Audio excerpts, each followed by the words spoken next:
One of the key drivers of growth for India from here on is how the marquee names of India Inc. view the India story. Will the old business houses which have defined corporate India so far want to plow back into the India story, or would they rather take their money abroad and be part of the global story? Joining us now for perspective on where his group is at this moment, the different factors playing themselves out domestically and geopolitically, is the head of the Aditya Birla Group, Kumar Mangalam. Thank you so much, sir, and it's fantastic to have you. Thank you. It's great to have you with us at the India Face Studio. I want to understand from you your macro view on the economy from the perspective of the Aditya Birla Group, because it seemed like India was poised for a takeoff on the back of the pandemic, and then Russia, Ukraine happened. We're seeing inflation, we're seeing interest rates go up. Is that dampening spirits about the bounce back, and to what extent? So I can speak for myself, Rahul. I think that inflation is obviously a global phenomenon, right? After what's happening with Ukraine and Russia, energy prices are going up, inflation is going up, commodity prices, metal prices, food shortage could be a real problem, unemployment. So I don't think inflation is obviously not an issue that's specific to us. I think that the government actually seems to be, very quick to take action to contain inflation. The fundamentals remain very much the same as far as we're concerned. We would look at structural, sectoral trends, multi-decadal trends, because that's the kind of time horizon that we have in mind when we invest. And I think India looks very good. I remain very positive about India. It is the fastest growing economy in the world, something that people here in Davos also recognize. It doesn't go unnoticed. We have about $7 billion of capex, $7 billion of capex announced and under implementation in India. We also have about $3 billion announced and again underway overseas, largely in Novelis. So I think it's very exciting times. The fact that we are very low on debt, hardly have debt, and have strong cash flows, gives us that extra sort of power and extra headroom.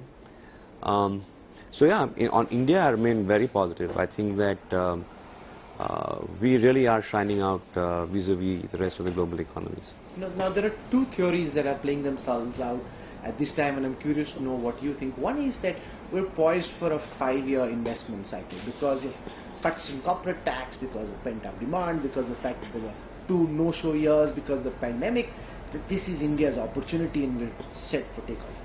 The other is that given the lingering geopolitical uncertainty, no one knows when the war will end, no one knows what may happen next. Could there, God forbid, be nuclear escalation?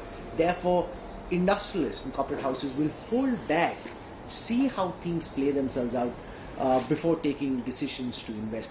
How do you see this? So, these macro issues will always be there. I mean, we've been through many macro situations. We had the US-China trade war, we had the tsunami in Japan, we had floods in Thailand. So obviously, a nuclear story is a much bigger and more impactful one. But that's not new. I mean, there's nothing new that really could practically happen there. The war is a matter of worry, and obviously interest rates will go up, not just here in India but across the world. 9 central banks, if I remember right, have increased rates in the last 4 weeks, and the Fed's increase is the highest it's been in the last 20 years. So that's very telling. I don't see how that dampens the India story, though. In fact, I think it makes the India story even stronger. In what way? Because you have macros that are very much in place. I think that some of the steps the government is taking, like I was saying, have to be seen in the context that we're in today. Demand is good. Costs have gone up because of fuel costs going up globally. Cost of commodities going up for people for whom it's an input. So our margins have come down in Q4 almost across the board, but the fundamentals of most of the businesses and India as a growth story to me remains pretty much unchanged. I'm curious to understand how you see the group evolve in the post-pandemic era, because it's said that these 2 years have changed everything. So between the vision that you had for the Aditya Birla Group just before the pandemic, how have you seen that vision evolve, and where do you hope to take the group in the next few years? So I think the vision remains pretty much the same. It's about being a leader in the sector that we are in, which has only sort of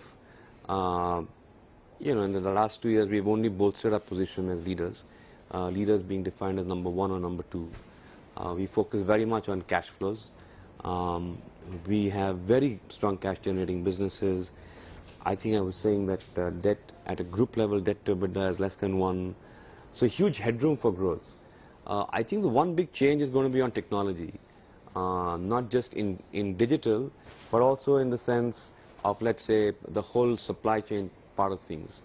Right from the sort of point where my supplier ships his, my raw material to the time that I sell to my customer.